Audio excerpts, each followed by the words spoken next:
2025. Currently have 6 out of 7 counselors. Anticipating them to show up shortly. Let's get things underway. First up, CMA Nate with Public Works. What page is that? 112. How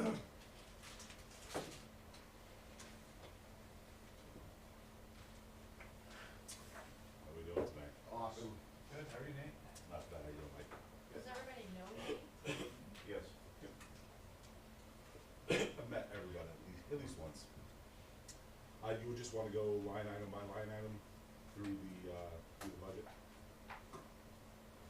Well, why don't you tell us the highlights of things that we ought to know about, and, you know, the little stuff that's the same, it won't really matter so much. I'd say overall, with how the current budget is in the packets in front of you, we're only at about a $44,000 increase from last year. That being said, that is currently with a $300,000 lowering of what I would like to get for the pavement program. Mm-hmm. I was looking at 700,000. Right now we have it at 400,000. Okay. So that 44,000, really there's no major changes to any of the other line items. The biggest ones being electrical, like we were talking about with the solar program and some of the extra fees we're paying right now through that program. We were able to lower our heating costs as of right now. We do have the new system. Hopefully that will be online this upcoming Thursday. They'll be doing the first test of that. And we were able to lower our heating costs switching over to propane. Again, that's all based off the estimate of the new system. We won't know for sure until we actually run it for a year.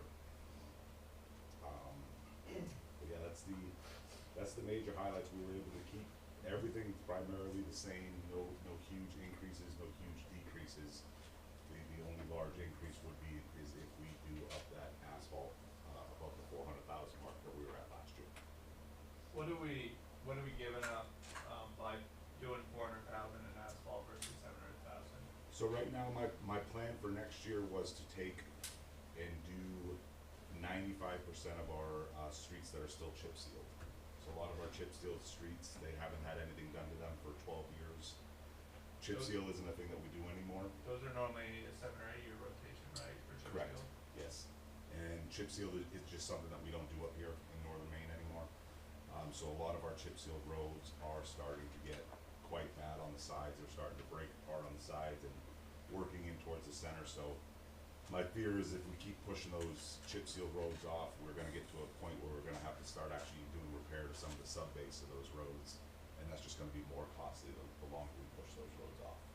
So you assess some of the other roads and determine that they aren't really Yep. needing any kind So- of asphalt work?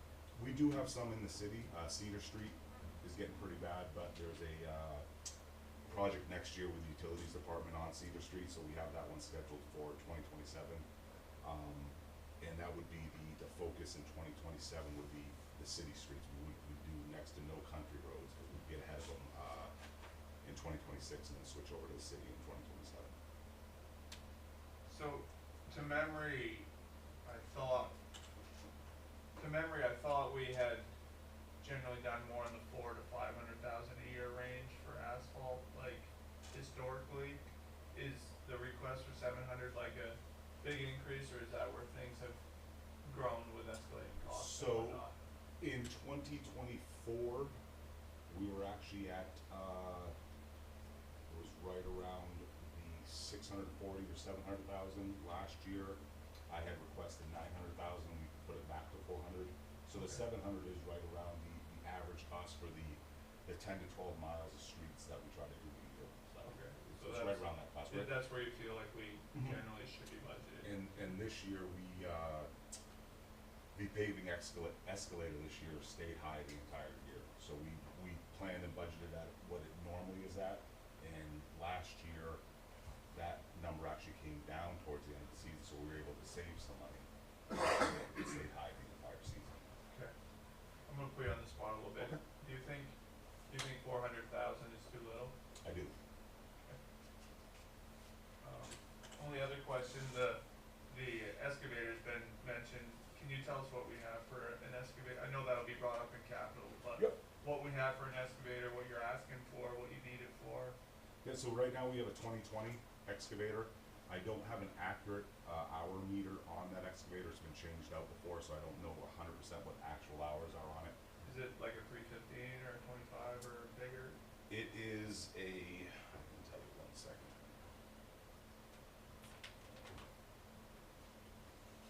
Or what are you bidding, I guess, I'm curious. I'm bidding for the same size. The only changes we were trying to make to the excavator is we were looking at getting one that has a short turn or a zero turn, because the one we have right now has the large counterweight on the back. So Yeah. when we're getting in the city, instead of having to close down just one lane with a short throw, we have to close down more of the lane just because of how far the counterweight. It's not a necessity. Are those ones a little bit more expensive? They are. We could certainly make what we have or the same type that we have work again for a lower price.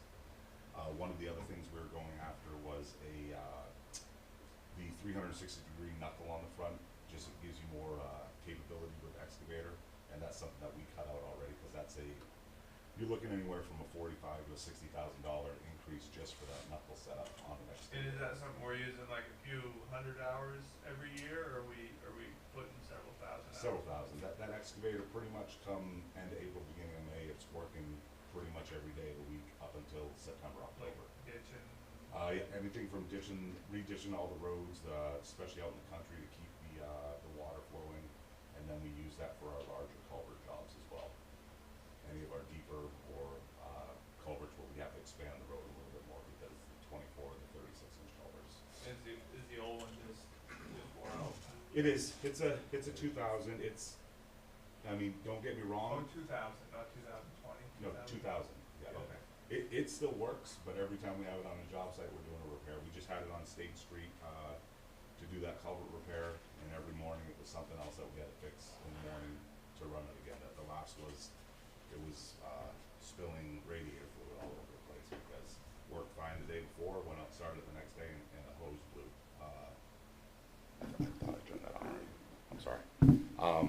And the week before that, it was some of the hydraulic hoses to the Rams. One blew, we fixed it. The next one in line blew as soon as we fixed that one. So it still works. It's still capable. It's just a lot of maintenance costs to keep it running. Okay. Is that the excavator that's got the wheels on it? Yes, a wheel that's right here. And that's what we would be going after, is another wheeled one, just because we don't need the tracked one through the city and everything. So, yep. So is there any specific reason why you increased your self-passing as well? Is it just cost or just? Yes. So we're under a state contract. We piggyback on a state contract, and that was the increase for the bid amount through the state. Went up those couple of dollars per ton. But with that, we were able to keep the cost the same, because we lowered our calcium and magic minus consumption. I looked at over the last, I think it was 6 or 7 years, of how much we were using and what we were budgeting for, and we were never coming close to that budget number. So we knocked down the amount that we plan on purchasing for the year. So the overall line item stayed the same.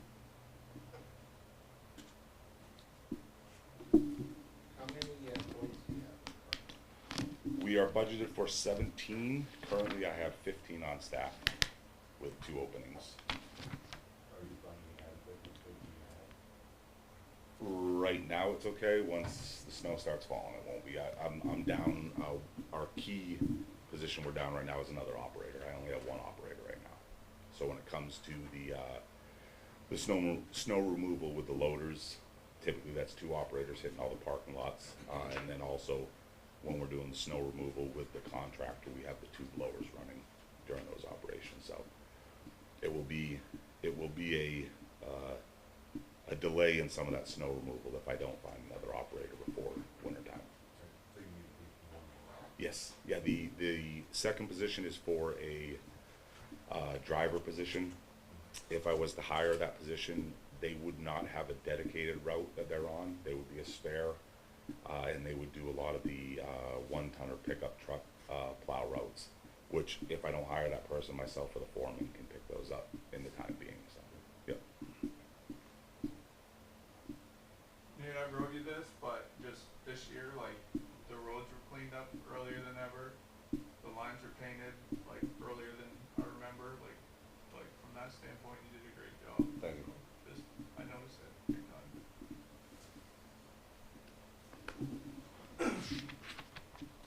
Anybody else have anything for me? Questions?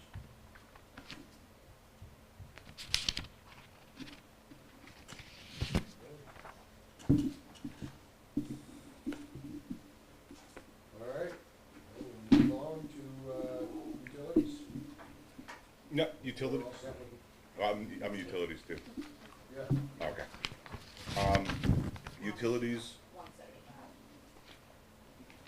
sort of the, same when it comes to utility budget. A lot of that, the hydrant rental and anything, through, Presque Utilities, was their approved 1.5% increase for 2026 is the only increase to those line items. The large increase is for the electrical again, due to those solar charges. Right now, we're looking at what we figure our 2025 budget to be for traffic lights, blinkers, and the street lights. If we stay on pace for what our bills have been averaging with all the additional charges, we'll be at about 161% of that line item at the end of the year. And that's what that 35,000 number is that's that 160% of what we budgeted for 2025. Now, if we can work a better deal with the solar program and we are able to switch some of those allocations around, obviously that number should go back down and we will have an excess there at the end of the year. I just want to plan for the worst case scenario, what we're looking at right now.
what year did we switch our streetlights to LEDs? Anyone remember that?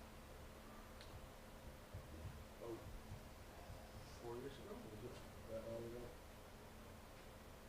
The Times was save us $100,000 a year. Yeah, that's what I'm looking for. Yeah, yeah, yeah. That was a good choice. Well, they're doing great with green energy. Oh, don't get me started.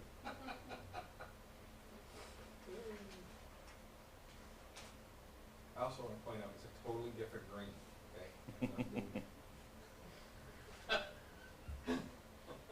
This where you're told to put the pizza in your mouth? That's right, yeah. I'm all out, son, I'm looking somewhere from. Sorry, there's plenty more in the room. Well, it's what it is. Right here. Really hard to, what do you got, Kurt? 2024 original estimate was 99,348. Estimating to be 121,080. So the monthly charge is going from 8,200 to 10,089. And then the public policy charge of $1,800. And then we had 12 LEDs added to Central Drive, but that was $60 a month. So, you know. Yeah, and that was the numbers from last year to work the 2025 budget with the increases we saw last year before the solar came Yeah, online. but that was, the big thing though, was it was about $100,000, and it was really $100,000 cheaper than what we were kinda expecting by doing the solar upgrades, we thought we were gonna save, which we are arguably saving money on LEDs, there's no doubt about it, it's just everything costs much more on the power chargers. Yep.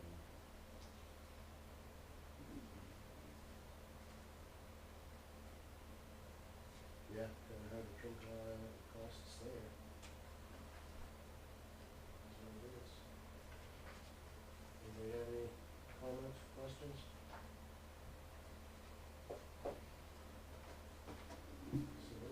Seeing none, we'll move on. So, Thanks, Nate. yeah, if I can just add one last thing back to the excavator, I know on the original CIP, I believe I had that at 475. That was including, going with that 360-degree knuckle.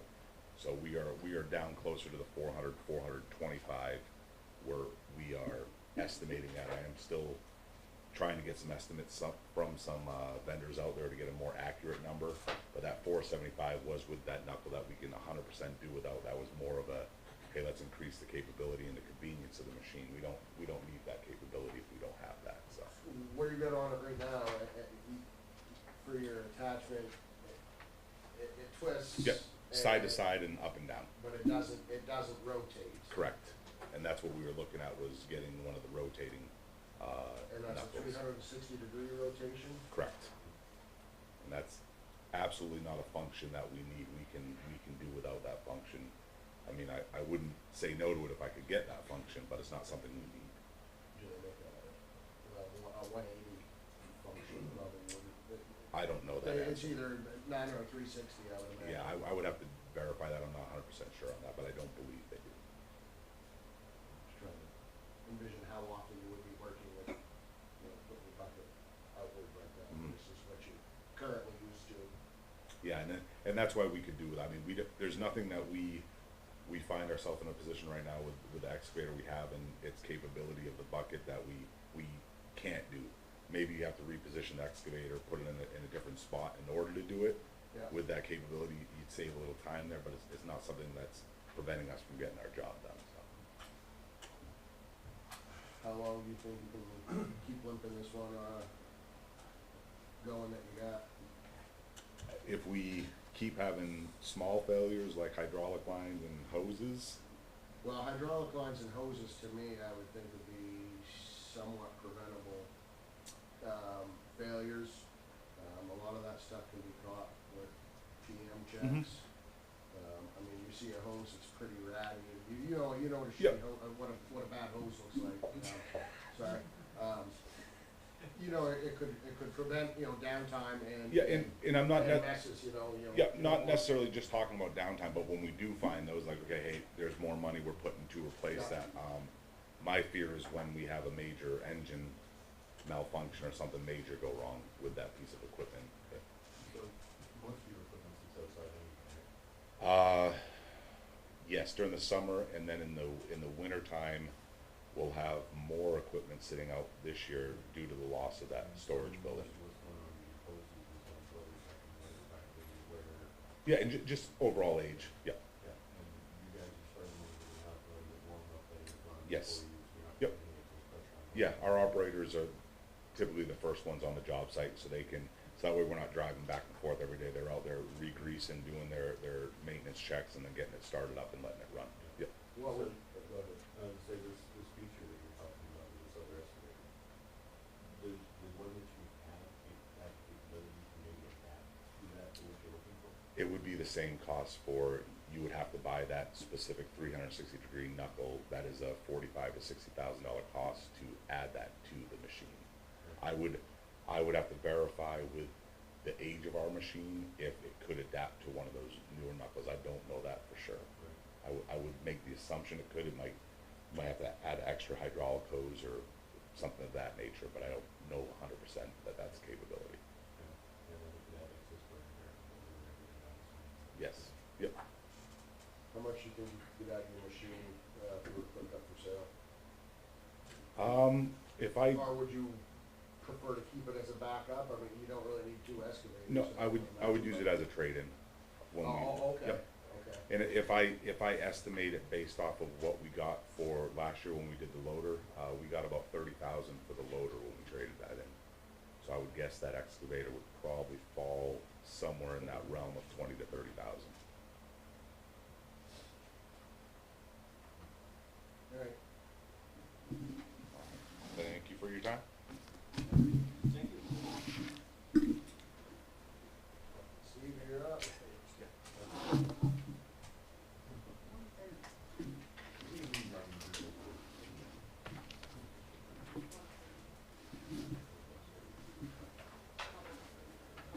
Page 130.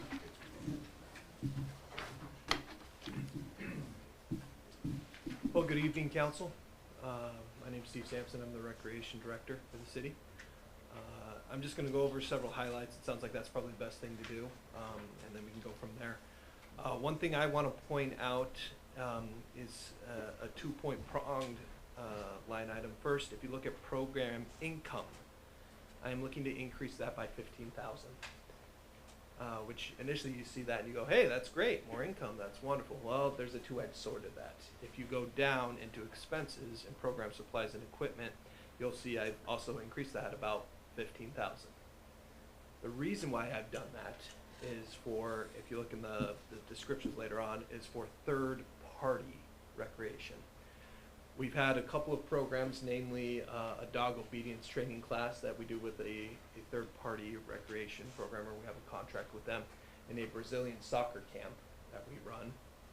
And what we have been doing financially in the past is we would be collecting that revenue, and then when we're distributing it back to the third party, we would be taking it out of revenue. I don't think we should be doing that. I think it's better that we collect total revenue of what we've been collecting, and we accurately represent that in our expenditures. So hence, more revenue, technically, but also more expenditures as well. So that's one of the biggest increases you're gonna see on my budget. We're doing well on revenues for this year. I've put a small increase in rental revenues as well, 2,000. Just wanna be conservative with those increases, but we are seeing good increases with that. As you go through my expenses, I'm not gonna highlight a lot, but you're gonna see a lot of decreases.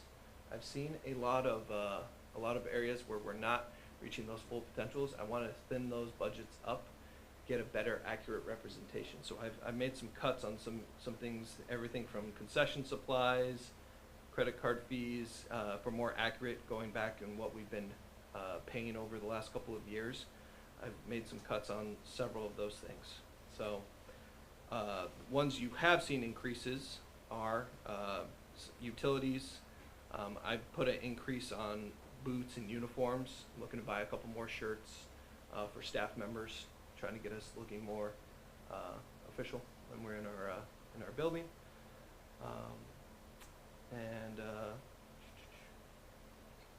Water, sewage, we're going to see an increase in that as well as in, where are you? I was just a second ago.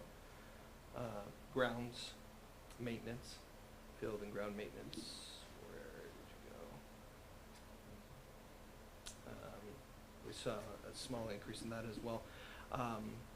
In the past, we were doing fertilizing ourselves. I've learned that a lot of special licensing to do that, so we are going to be going with an outside vendor to be doing our fertilizing for the future for both our soccer field and our baseball field. So small increase there to pay for that service. Questions? I just have one, and it's just for my own curiosity, the salary and wages is a little more COLA. Just tell me what the benefits of what was 4%. Great. COLA is about 4%, so Yeah. just kind of curious as to what the bump is there. I don't know. I was an increase program representative, Okay. so. Yeah. just, Mhm. So we only had one in the budget before? last year. And so now, but didn't we have two programs last year? Well, Oh, we did. Yeah. we had two well, programs. they were in the budget, but they didn't. Speak it sorry. So, well, we really only had one full-time. Right, one person, so. Or, what were we thinking about both? Well, no, Andrew was deputy director. We got rid of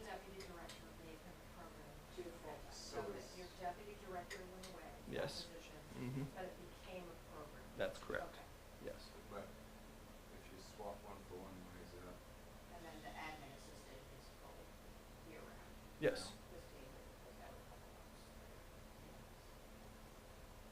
So there's 6 full-time positions. 5. Uh, 5 and then part-time It's seasonal. $56,000, so. Yeah, that's kind of, that's what I was at, it But sounds like a yeah, whole position. 6,000, I guess, is what we're kind of getting at. Give us just a second. So there's deputy, secretary, and then how many programmers? No, so well, in the past, so currently what it will be is there's the director, there's the administrative assistant, Yeah. the outdoor programmer, and 2 other programmers. 5 total of us. Okay, 3 programmers. Yeah. Those are all full-time, Yes, as well as the part-time seasonal budget. or any volunteer work and all that. And volunteer work, yeah.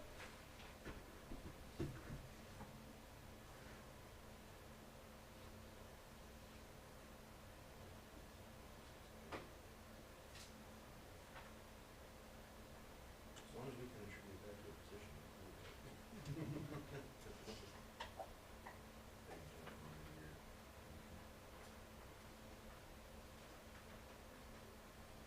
So last year, the salaries and wages were 430. There's 5 positions total last year.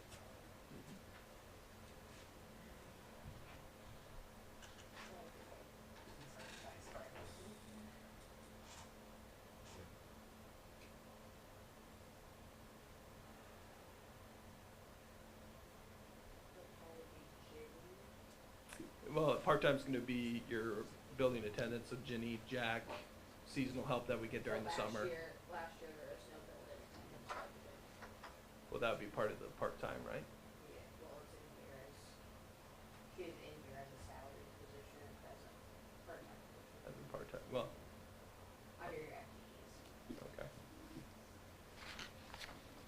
So did we bring her up to full-time? No, no. Before you, No, she's always been part-time.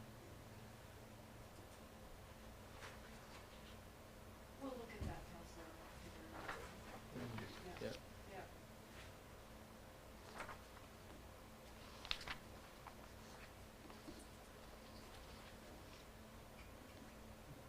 One question I have.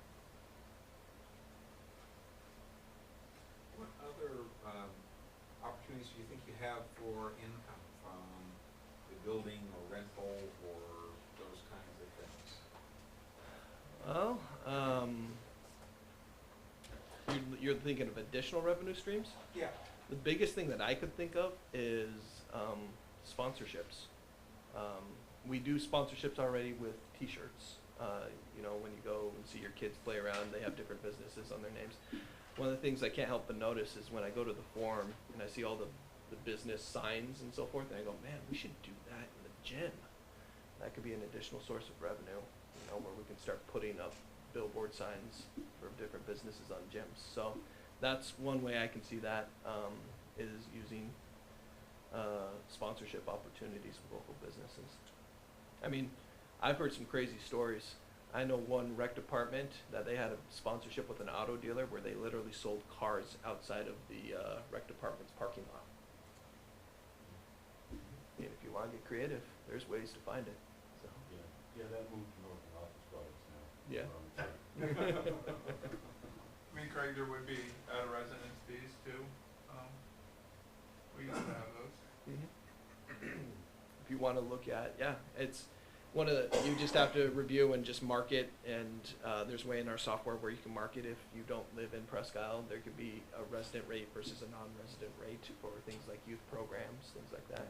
You get a lot of Road, growth. honestly, we beat that horse to death 2 years ago. It's not worth going down that road, Yeah. I'll tell you right now. You get a lot of It grumblings. didn't work out, and I'll tell you, the reason it didn't work out is because the surrounding communities don't do that to us when we go to any of them. And Mapleton was doing programming for some of our kids as well. And then the tracking of it really didn't pay off on what the cost expense was of tracking it, so that kind of also didn't pay off. And then the last part was the decreased usage of our rec facilities. Well, we do get revenue from the kids, even if it's at the same rate as the Presque Isle students. But the quality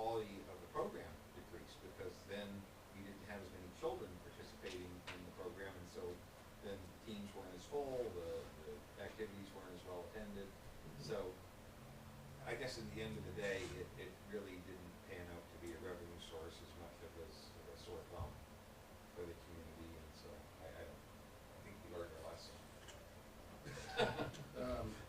Steve, on your rental revenues, at 22,000, I mean, was, you got it broke down, your senior room, multi-purpose room, et cetera, et cetera. Mm-hmm.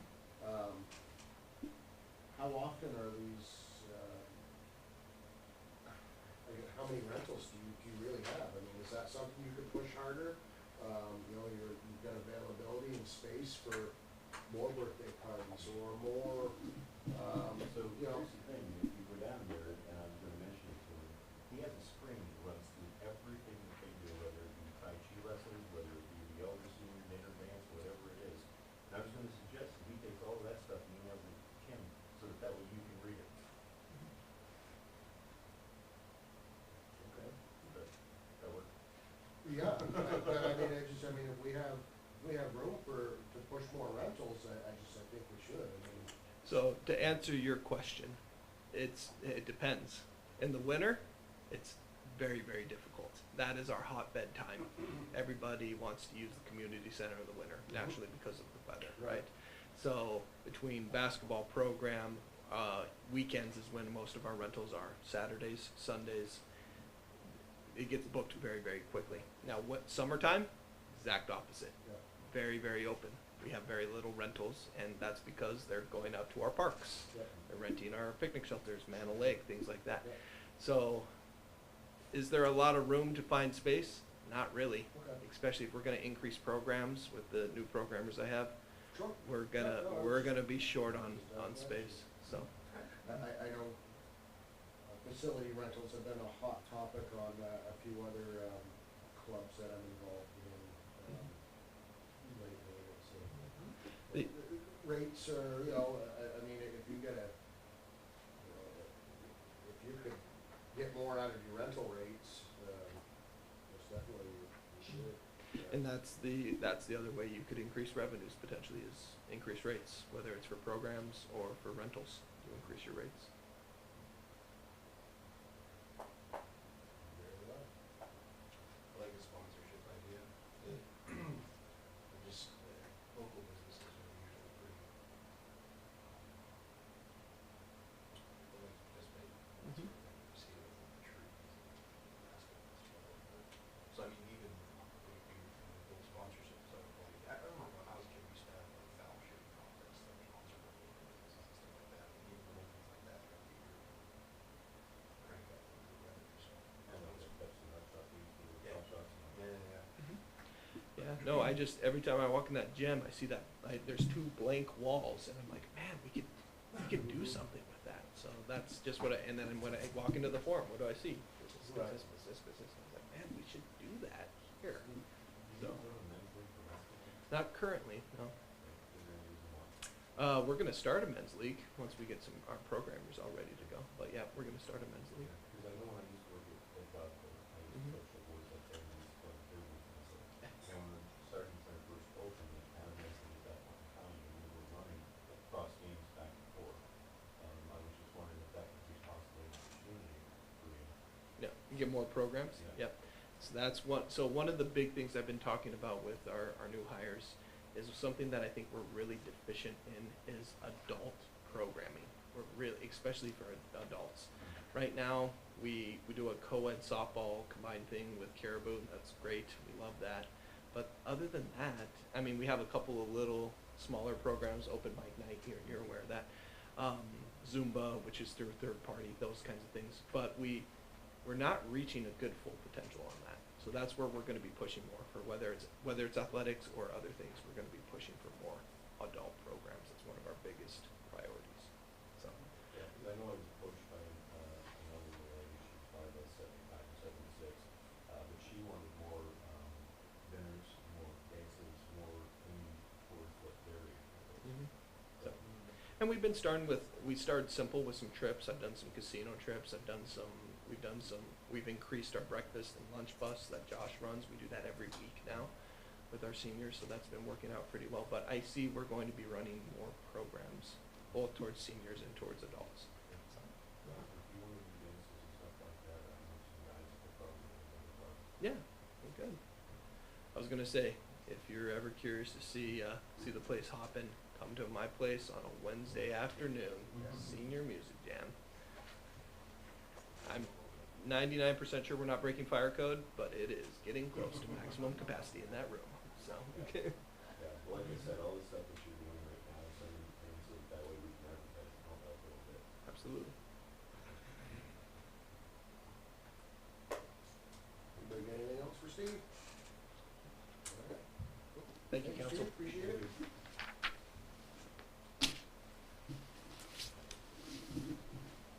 Don't look at me. You're I'm not next. solid waste. Close enough. I'm close to a solid waste. Good evening, everyone.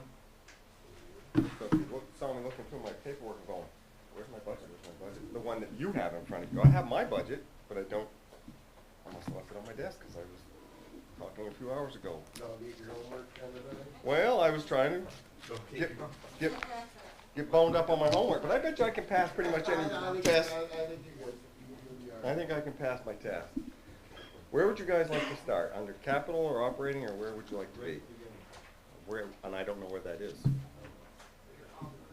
Operating, very good. So, guys, I did a little summation. Operating, at the end of the day, actually, we have a 5-year operating comparison of what we've increased over the years for 5 years thing. It's actually crazy detailed, and you've seen it before. You've seen them before, but they are crazy detailed. We know just pretty much down to the pencil how much we use every year. Out of that 5-year summation, had a mean average. We started out in 2021 with $407,000 as an operating asking price. This year we're at $499,117. Using a $450 average for the 5 years, came out to 4%. When I heard him say that, I go, there we go. So that is our average right there. This year we have an increase of about $26,000. No, we had 24 to 25 was about a $26,000 increase. So one of the things that is different about our operation and pretty much all the other departments is that we are kind of a quasi-municipal. We deal with the city's assets and report to you folks about what's a good way to go and what isn't a good way to go. We're overseeing probably about 26 buildings, plus or minus, right in that realm, and with tenants in all of them. We're fortunate in that operating budget, when you're full, you don't have to pay for the heat, and you don't have to pay for the electricity, because the tenants, that's part of their doing. So we have been able to soften our budget considerably because we're full. It's an advantageous position to be in, but make no mistake, it works out well for all of us in the end. It's good for the tenant, but it's better for us in that we're not heating a vacant building that has to be heated, we're not putting electricity to it. So even though our electrical costs are about the same as they were the year before, they're actually less because electricity has gone up that much. But it's because we have all the buildings rented that we're not paying that amount. So it's nice to be full. I guess that's the long story short of that one. So what you're asking about is on the operation side, we're showing about 4% increase. And it's pretty much all attributed to either insurances or payroll increase. We're right down, we run on 3.5 people, and with some are part-time, and that we only use when we can find somebody, quite honestly. So I don't think you're gonna get us trimmed very much because we're there. We run cheap. And especially when you see, one of the other things, the reason I kind of preface the way we operate is a little different than a lot of other departments, is some other departments, that payroll and stuff is not right in their line item. It may be tributed out across the entire city's operation cost. We truly do make sure we pay back everything that we have borrowed. So when you see our budget, that is with all the increases for that year, whether it be insurances, whether it be comp, whether it be payroll, whatever it is. So I won't lie to you, I'm pretty proud of the fact that we can operate at the level that we operate at. and I'm not gonna throw any other department under the bus, cause that is not how this is done. But we do run cheap. I think the bang for the buck, we're somewhere around almost $50 million worth of assets, of city assets that we oversee. And you can see by our numbers that we give back more every year than projected. And right now, matter of fact, I did a year-to-date actual. In '24 it was 878,000. In '25 it'll be 940,000, and our income increase will be over $100,000 in just that alone, and that's year-to-date. So it's pretty hard to argue with hard numbers, and they're tracked extremely hard. We also have an independent auditing firm make sure that we run. It's the same one the city uses, but we're done independently, and so this isn't made up stuff. You can't get away with a dime over there, and nor should you try. What else would you like to ask about operating? Is there any questions? So as far as we're concerned in the budget, your effect on our budget is generally zero, right? Yes. So whatever you make, you keep in your reserves for your future projects, and we don't have a net allocation from our budget to yours. We make you whole. Right. And any additional funds are rolled back into city assets. So it's not like we're buying an island in Bermuda. It's one of these things that if there's an $80,000 surplus, it'll go into the capital reserve, and that capital reserve, in all honesty, folks, I'm old school enough that I still think a dollar's worth a dollar, when in fact a dollar's worth about 25 cents, it seems like. So I get very surprised at what it costs us to do things nowadays, or the bills that we receive, or the quotes that we get for work. You know, something I think should be worth $800, all of a sudden you get one for $1,700, and you go, what? And that is the cost of doing business now. So the fact that we're able to stay in that 4% number is pretty amazing, because that isn't the rate of inflation. We're playing COLA, but we're not playing true rate. Yeah, the other latest speeches, I've got one to say. I think we were just slice of pizza, at the very least. We probably do, but I'd have to debit it and then have it back and everything else. I get lots of times on operating, is it enough? And I think you'll find that the city's assets are currently in pretty darn good shape. They're probably better than they have been in a lot of decades. Roofing wise, heat plant wise, yard and ground wise, we're pretty good shape. Matter of fact, you can probably pretty well drive around up there and it'll tell you the story just by driving by. It's probably in the best shape that it's probably ever been in, short of, when it was originally constructed. It's probably even better than it was when it was originally constructed. Yeah, As it far as could very well be. efficiencies go, It could be. And, you know, So, really, the major increases on the operation side, it isn't really in the maintenance line. We might have a $17,000 or so increase in that line. We're not really looking to change any piece of equipment other than maybe a Z-mower. But what happens is that we normally get almost everything that we bought the previous piece of equipment for in the trade-in allowance, because we normally keep it in quite good shape, but that's how much the other stuff has increased. So if we have a 5-year trade-out on a Z-mower, maybe we paid $12,000 for it, we might get $11,000 for it on the trade-in, and the new one's 22. We may have budgeted 20,000, but we only spent 11. So that's how you, it's called, you know, playing the game like a business. Future growth account, Yes, sir. eyeballing anything, let's see, you've got about 70 grand in that. Am I eyeballing anything? Any plans for it? Well, that will just about buy you an assessment fee. So right now, we're remodeling the Humane Society building, and that's going quite well. We picked up that building when we allowed them to build on another piece of property.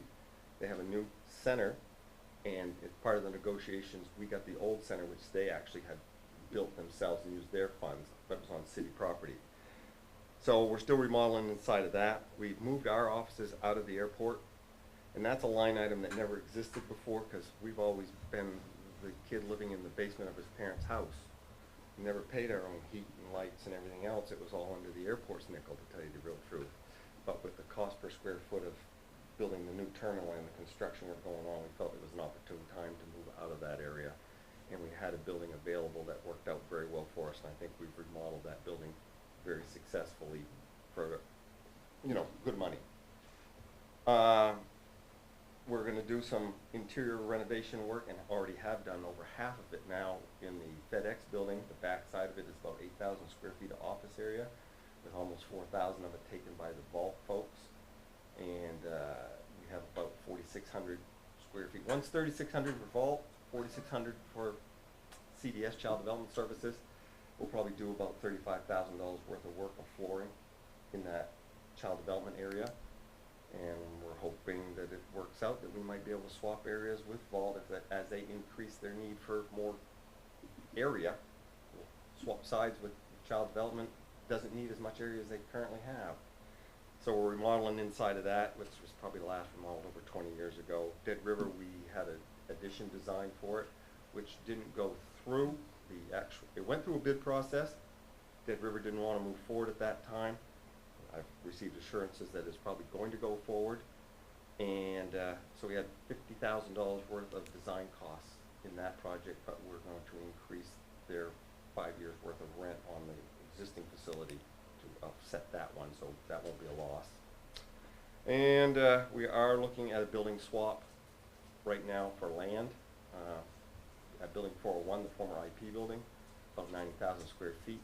This past Tuesday, we had the contractor in there that was doing the assessment for the FAA to see what the building's value would be worth. We'll get that number back, and that was what you voted on. Geez, was that 2 weeks ago or last week? Yeah, I agree with you. So we have that one in the hopper. One of the big ones, and the city manager, myself, and actually the airport manager are kind of trying to work in concert, is the idea of these master plans. And a lot of the stuff that we have is outdated. Our last industrial park master plan was in 1968, and it's surprising how well it was written and how well it was adhered to, probably almost 85% adhered to. But now it's outdated, and biggest reason for the outdate, we are no longer looking to rent buildings because they're all occupied. We need to look at a different customer who wants to build or utilize utilities or the land up in that area. So now we're remodeling our website and probably looking at building a new master plan. And that is part of the request that you see in front of you is we're going to look for grant funding to do that. And I've been told by NMDC that there is some available, but those grants aren't typically available until January or February. So we'll get our ducks in a row, get as much unchanged knowledge as of the old size of sewer lines, water lines, utilities, what's available. So we'll try to do as much legwork that we can do before handing it off to somebody else. We do have quotes back from a couple of different people to do a master plan. They're $100,000 a day at the office for the park. So they're not a small widget. And we are looking at maybe doing some renovation work. You asked about that money. We have one old building left. It is what we call the Tater Mill Annex building. That building is about 8,200 square feet plus or minus, and it has old siding on it, but a good roof, great structural, good concrete. We're thinking about pulling off the skins off the outside of it and re-siding it with new insulated panels like we have on the other buildings that we built. So that's where we're aiming our guns right now. And yes, you can spend yourself right into the poorhouse if you want to. And everybody says, what a great deal. And all of a sudden you're broke because you just cashed in on 8 great deals. So did you tell them about Helena project. So the land sale to Helena was put into our building account. And Helena is an outfit that has a pesticide storage facility that they're building new. 12,400 square feet, sound right, Hank? Sounds perfect. And then there, out of that, there's an independent office area. The groundwork is being done, and actually the concrete's being poured for the footings and the walls, but it's being funded by Helena, not us. So it's a nice project to have ongoing at the park because it looks just like another park project. But in fact, we don't have money in it, and actually we receive money for the land sale from it to put towards these other projects. So what I will tell you is that the footers report, the retainer walls are going to report tomorrow, and then Friday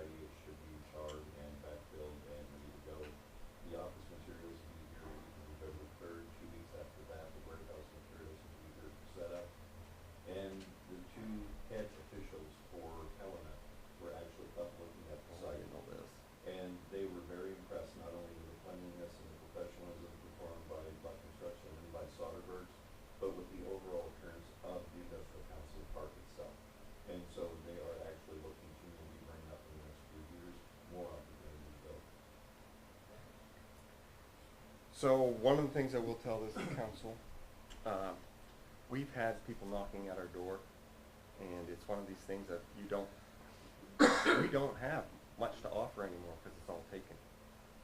So everybody says, why don't you build more? Well, as I just told you 2 minutes ago, you can spend yourself in the poorhouse. You'll never build it as cheap 5 years from now as you did this year. And today, yeah. But you're still gonna pay for it this year, and so what happens is the long-term debt. So myself, the officials here at the City Hall, the city manager and the CFO, we look at debt service on how much we have out there, how many buildings do we have debt service on, how much load are we putting onto the city? Should we be putting on that much? Can we pay it off? Is it a good business move? So all those kind of decisions are done that way. We really try to operate, I don't know, Mike, I don't know if that's my filling full of shit or not. No, I mean, you're covering the debt service for everything you have. Yeah. My question for you is, should we not be taking on more debt service? Because you've shown that you've got a track record of filling the spaces and covering it. Like, should we not be thinking about building a few spec buildings? The cost per square foot gets interesting. We have a formula right now that we designed that makes it as advantageous as possible. But again, you have to be careful. So with that, we do have the airport project. You gotta keep in mind with that, we'll be adding to the city debt service load. And you have the potential of the downtown project in X amount of years. What comes off before that loads on? The city of Presque, I feel, is probably sitting in a very good position debt service wise as far as what our assets are worth and what we have in loans. But you have to be careful not to sit there and spin yourself into the poorhouse. But to answer your question, if you're looking, I don't like bringing businesses into Presque that were just 20 miles away. That's almost like robbing Peter to pay Paul. But if you can get somebody from outside, whether it's Portland, whether it's Massachusetts, wherever it is, that wants to build in this area, Amazon, let's say, is Caribou with something completely different that we can use. that adds, Yeah. you know, and but without that building, it's hard to sell that car if it's not on the lot. And that is a damn good question, to tell you the honest truth, Mike. We have the ability to do it, we have the land to do it, it's just a matter of should we as a business move. Well, realistically, no, we're gonna have that certainly going to spend, right? I would say that a lot of the business that has been developed has helped Presque's bottom line and as far as capital available. If we don't have any money to spend, we're just gonna be chipping away at nothing. Yeah. Well, This yeah. this is the one of the budgets that I've seen that, it's like a one time and get concept on the project time, obviously. Yeah. This is like, This is 30,000, BSA will give you a great. I don't, I'll become very honest with you, I don't feel like the targets are all on me. It's not like I have to defend this budget. I don't see any reason to have to. If anybody can do it any cheaper, bring them on. Let them do it.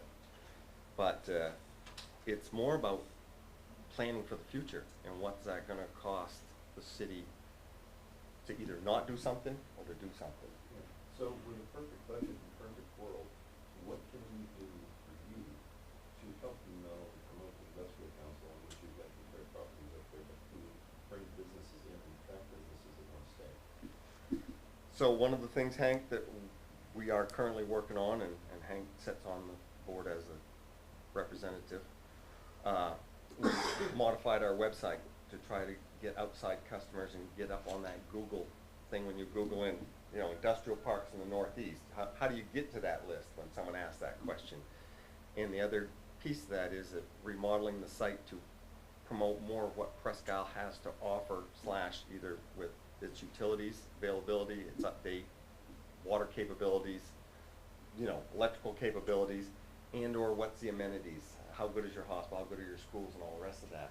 I think we can present a really nice looking picture to the person who's never heard of Presque, Maine before, that lives in Toledo, Ohio, or Washington State, or whatever it is. That's the person I'd like to go after.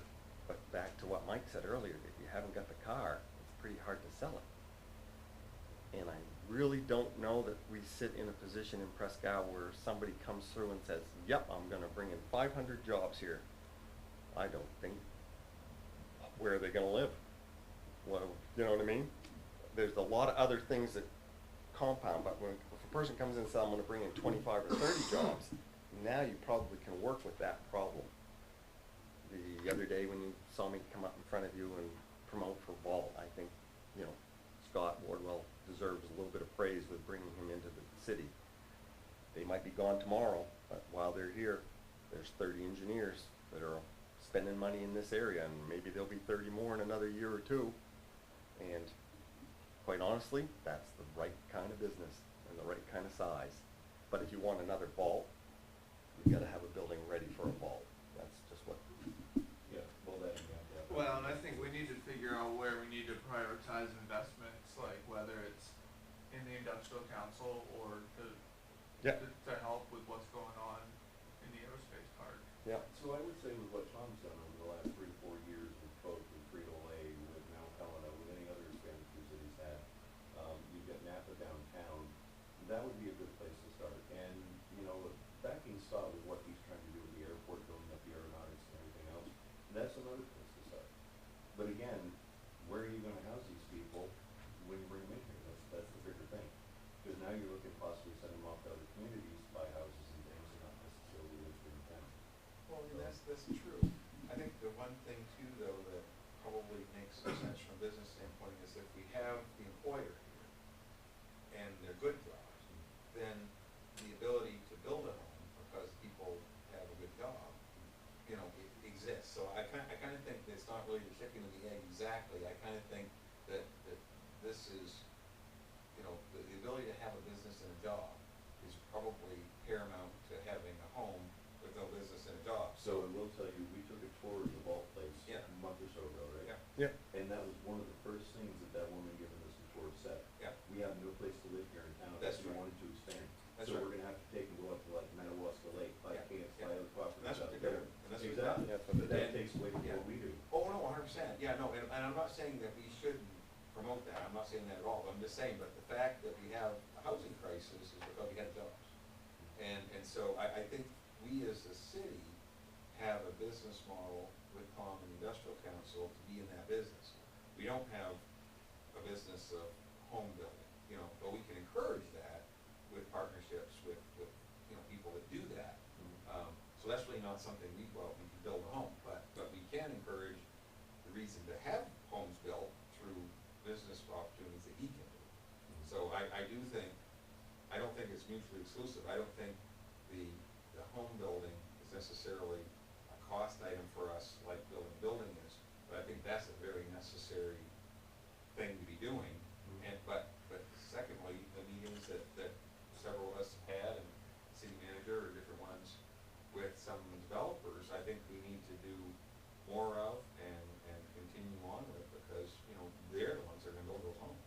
Right, whether it's in So the I form agree. of like 2-level homes or condos or whatever Yeah. it's gonna be. Yeah, and we gotta encourage that, and, you know, and I think really that's as we go through this budget, and we talk about that, I think prioritizing the tools that the city can put in place, whether it be people or different programs that we might stand behind,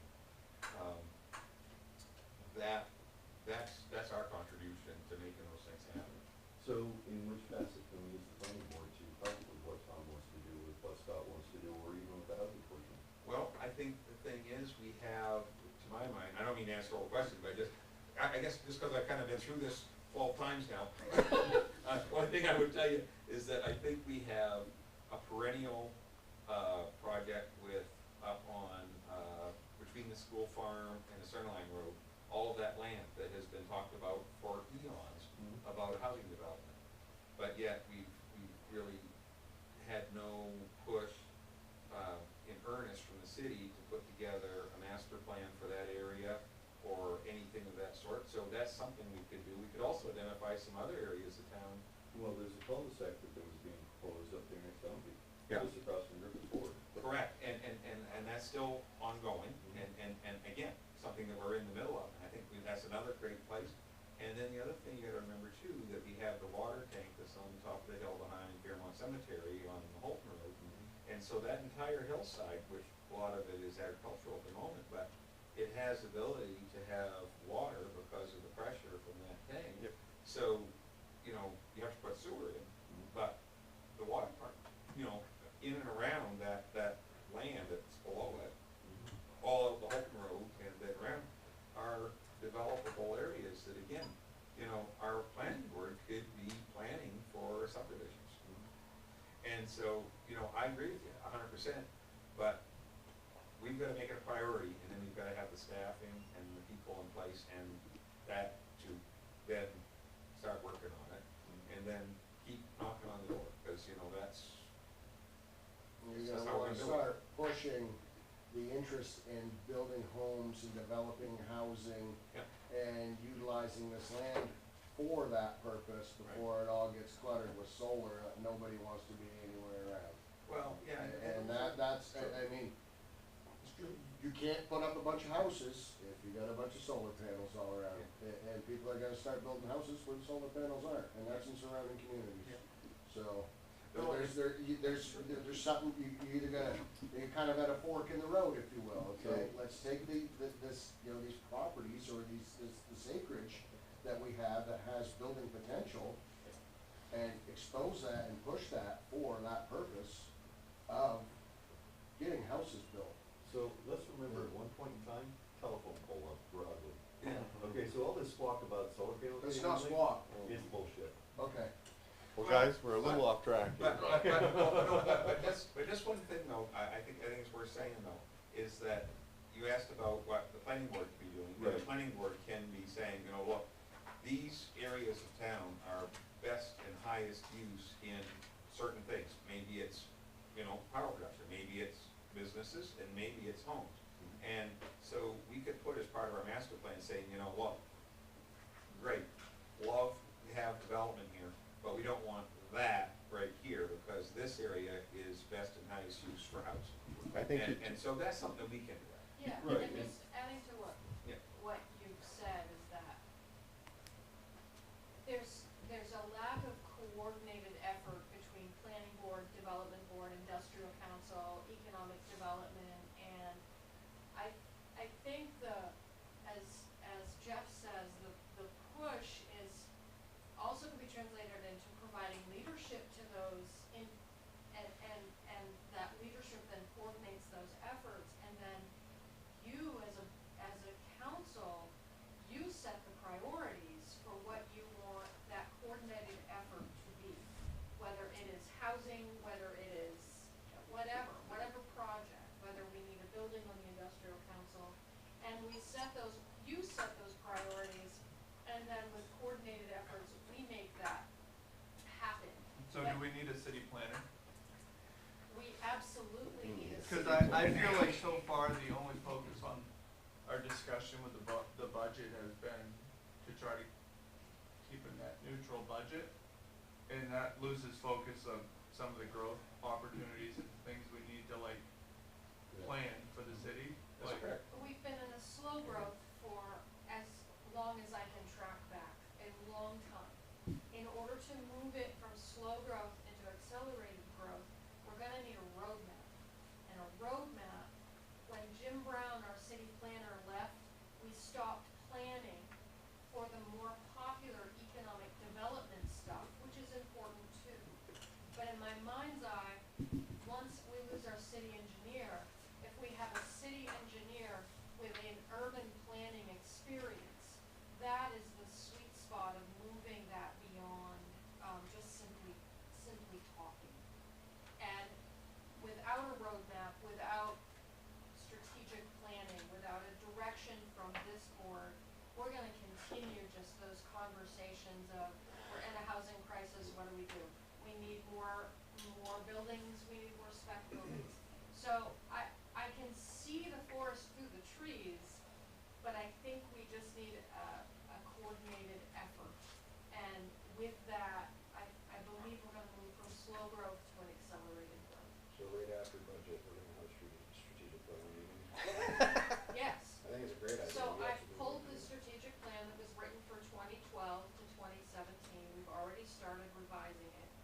issue is we need to have, it needs to start with council.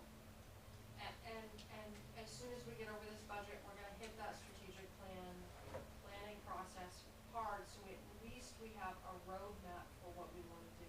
So is that gonna involve things like what we have already for tax quality properties and any other housing that we can figure out to maybe revamp, redevelop? tear down, Initially, build it's gonna, something new?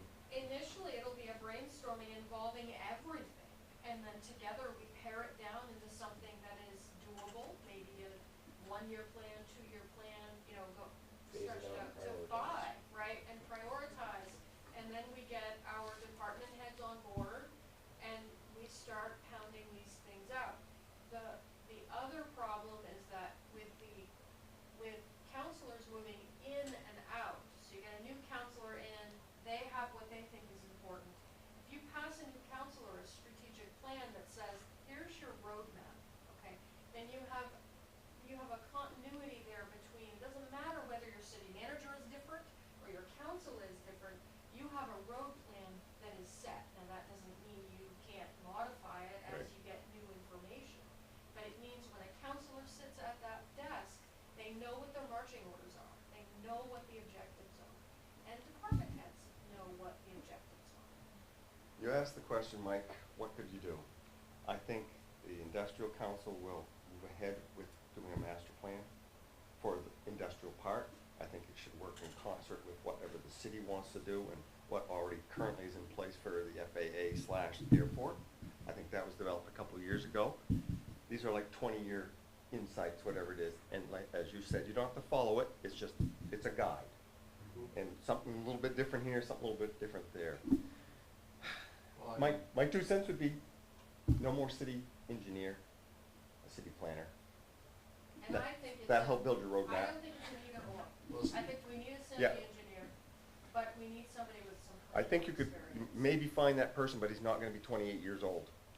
He's gonna Well, be yeah. 48 years old. having that position would help you do your job. Absolutely would, 100%. The problems you brought up, it would solve. Yeah, that's right. Yep. Yeah, no, and I think that's our road forward, is to provide the opportunity for businesses, for jobs, but we provide some, you know, maps around town. And I think all of those things are great, and I think that's exactly what we need to do. So I would like to say that I believe, this is a personal belief, so this is just one person. The industrial park, I think we've got a pretty good handle on what we should do. I think we should expand it. I think it helps a lot more to the city than it thinks. If you ever question that, go sit in your car at 6:30 in the morning and see how many turn up towards the industrial park, and you'll learn. Oh, I used to live there. Yeah, right. So the other side of it is I think the city of Presque will have to look seriously at developing a master plan or having somebody come in. Not say, I can't hand you that information, here's what I have, here's what the airport has, and it helps reduce the cost to do it, but it isn't a 10-cent thing. But it is the roadmap you need for the future. You asked about a building. If you haven't got it, you can't offer it, but you know what? It's almost as easy for me to sit there and read the Bangor Daily tomorrow than it is to build a building. You know what I mean? Not really, not even a little bit from that statement. No, it should be built. Yeah. I totally agree. And it's not gonna be cheaper 3 years from now than it is today. But can you afford the debt? That's Well, the here's deal. the issue, and that's a policy issue, and that's a philosophical issue that comes from this board of how much debt service you want. We heard from our auditor 3 years ago that said we weren't doing nearly enough borrowing money to invest into our community. When I went to DC and talked with economic developers there, planners there, city engineers, they were very much investing back into their community, into site development, into spec buildings, and they were making it happen and recruiting later. I think we have been too conservative in investing into our community, not that, I think we've kind of, because we don't have a roadmap, we look at the VPI as something terrifying. We look at how are we gonna pay for that? We're gonna pay for that. It's gonna happen. The airport, it's going to happen. But I think without a roadmap, we're not prioritizing the debt service. We need to prioritize that, know exactly what it is going into it, have our plans, and then we can align our debt service with investment. Right now, we're we're doing a good job with the airport, right? Great investment. But we are not investing enough into our community, and it's contributing to this slow growth. Master planning is going to be very expensive. I've squawked about that for several months. My compromise is that strategic plan, which I think we can do in-house with counselors and with citizens, and it will get us down the road a little further than what we're at right now. But a city planner is going to give a planning board the momentum it needs. I assume he's gonna say, that area is off limits, that's where we're putting housing. That area over there is where we're gonna put factories, that area over there is where we're gonna act. That's an assumption, I'm not one, but it's an I assumption. really think we need to relook at the road right there next to FWM and put into effect those poles you were talking about before, we do any more up there. Because as was stated, that is the entrance, not only to the college, but also to the industrial park, to the airport and everything else. Those wooden poles, shit. Yeah. The aluminum ones you were talking about would have looked so much better, the wires would have been underground, it would have been lit, Well, it would have been Well, perfect. there's certain things like that, Right but up to your castle. Right on the Yeah, hill. I'm sorry. I'll tell you, one thing that we need to really think about, is we've also got to take out our assumptions of things that we've seen the cost of things grow, and I think there's a lot of us that are old enough in the room that when we look at a ranch house in Presque, a ranch house used to be a $75,000 house or a $56,000 house, and now they're selling for $200 and some thousand or more sometimes. And so in the last couple of years, as we talk to the folks that are involved, or some of the new people that have moved to town that are professionals, and you say to them, what is your budget for a home? What are you thinking of spending for a home? And, and I know in my head what my assumption of what I would pay for a home. And then they come up with the number of, well, $350,000, $450,000. And I sit there and my jaws kind of drops. mine too. Because I say to myself, who would ever come to Presque and buy that home? But we've got to get our mindset out of what we thought it was, what it used to be, What it is. and what it actually is now, and what someone would pay for a home here. Yeah. Well, they're And also coming from a different area, and that- price ranges are completely different. That's right, that's exactly right. So I think that a little bit of our hesitancy and the hesitancy of some of the builders in the area saying, well, I'm not gonna build a $350,000 house because no one will ever buy it. And then it's built and then it's bought. I'll buy all you can do. Because it's what's going on. So I think there's also a bias that we have as locals saying that things are too expensive, no one will ever buy it, we should never develop it. But if we don't do the planning for the cul-de-sac, we don't do the planning for a housing development, we don't do all those things, then you're for sure not gonna get Right. houses built. So let's build a cornfield, Kevin Gospel, and we'll just make. That's kind of where we're at, that's kind of where we're at, And the other thing that I've seen, just reading minutes and notes and looking at what the city has done for the last 10 years, is that a lot of very good ideas die because we're not sticking with that one good idea and just making it happen. Yeah. Take out a map of Presque Isle and put your finger down and say, we're gonna build housing here, and come hell or high water, it's going to happen. What happens is we lose momentum, and then somebody says, well, okay, I think we should go over here. No, I think we should go over here. If we focus our efforts, if we coordinate our efforts, if we plan our efforts, I believe that's gonna make things much, much easier to make something happen. Yep. Well, and having something to stick to, and I promise I'll shut up after this, is the You last thing I'll promised say. last time. But the thing is, I work for a large national company. It's 175 years old. It's done the same thing for 175 years. And in all the training for the company on the sales process of selling things, is that it isn't any different today and 100 years ago if you look at the training manuals. And it's interesting when you look at them because the same things work over and over. And I guess my point is that they have had a consistency of purpose. They sell the same product they did 175 years ago. They sell the same product they did 100 years ago. Stick with it. It costs a little bit different, but they don't keep reinventing the next new best idea ever. They just keep doing what they're good at, and they keep doing it. And I think when we had a discussion with one of the developers, we said, we don't have a spiel, we don't have a talk, we don't have a presentation, and we don't have anything to give to that person walking through the door saying, how does the city of Presque help me to build homes in Presque? How does the city of Presque help me to start a business in Presque? No incentive. And so we have no anything like that. And so I think we've done exceptionally well with a lot of things. And I'm not taking away that we're by any ways, problematic, but we can do a lot better is my point. Because we've had a lot of great successes in the last few years. And, and companies like, that you work for, they're building things. You're busy. There's lots of things going on. But imagine if we had an effort to make sure that it continued to happen, how much better off we'd be and what else we'd have going. You know, this to death, but I think I like your plan. Yeah. The other thing I would just like to mention real quick, I don't know if it's been done, but, when it comes to housing in the area, one good avenue might be to actually hold the real estate agencies, right? Like, go get up next door and just like ask them what are people looking for, they have all that data already, Sure. right?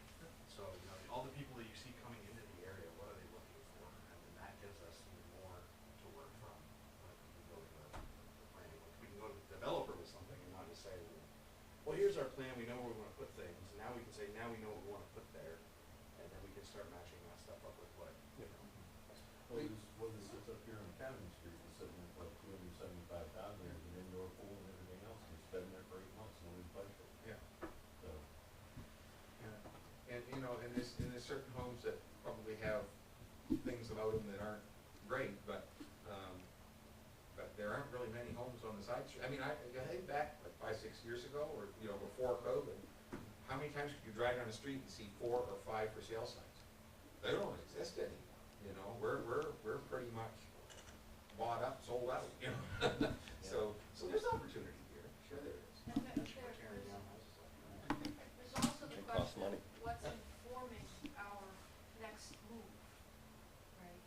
Are we doing the surveys? Well, we did a survey with Vault, and found out that about half of them would like to rent Yeah. duplex, right? So what's informing our housing conversation? I think a workshop, a strategic workshop, we could hammer some of those things out. Yeah. I think you'll find like these vault people, they're probably average age of 25 years old. They're making between 80 and 110,000 a year, and they expect to be paying $1,600 a month in rent. And they don't want to mow 4 acres of grass. They just want to come home and get on the barbecue grill and flip a dog and maybe play with their pet. They don't. Right. you guys wanna go first? I'm sorry, geez, I apologize. Listen. Is there anything that I can No, Tom, answer I for think you? did well. Oh, great job. I appreciate You sure? that. Yeah, so I guess if I had anything to tell you, I would tell you, think about where and what your next. I already got it figured out, dude. Well, great. Then you can bring that back to us.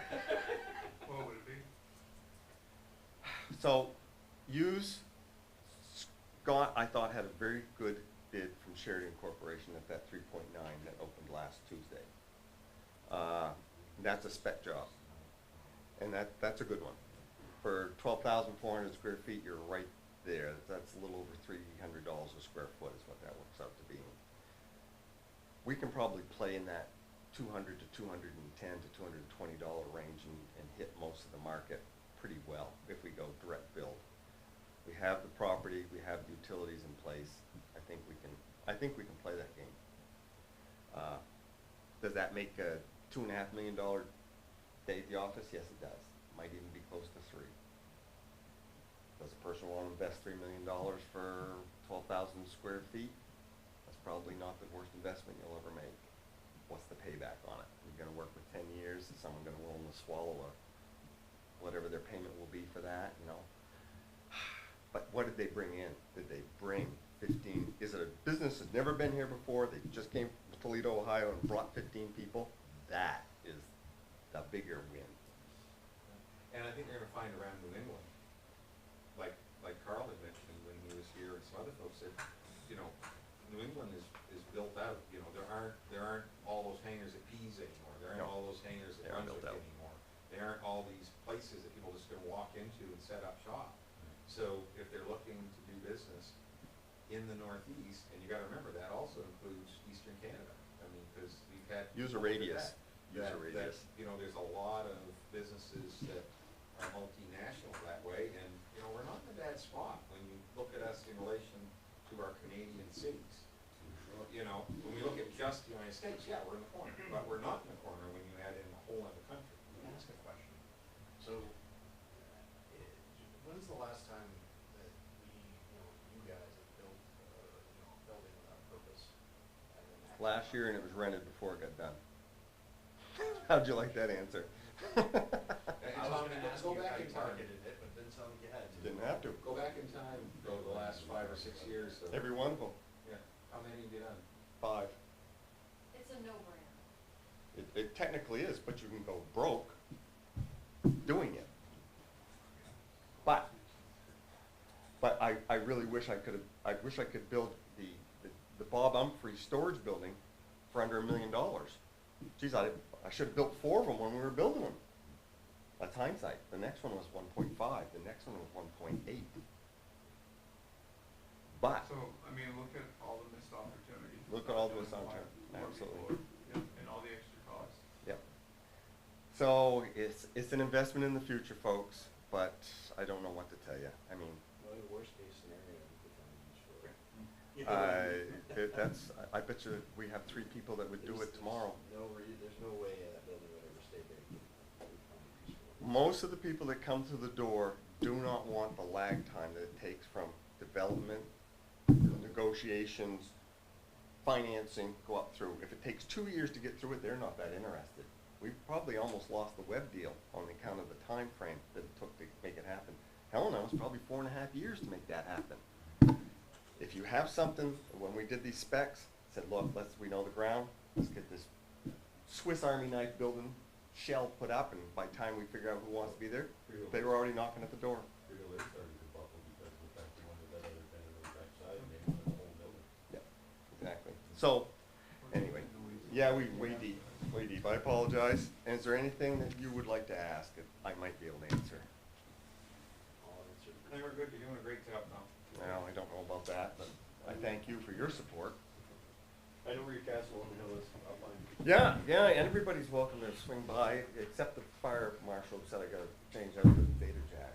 Okay. Oh, good. Hey, good. Yes, he I mean, did. the one that's hanging out of the wall there. I Yes. had a problem with that too. Yeah, we know who the fire marshal is. Yeah. Yeah, well, listen, great, so so I move we adjourn. Sorry. Motion made by Craig, seconded by Tim. All those in favor? Was this video recorded or just It is, audio? you're on.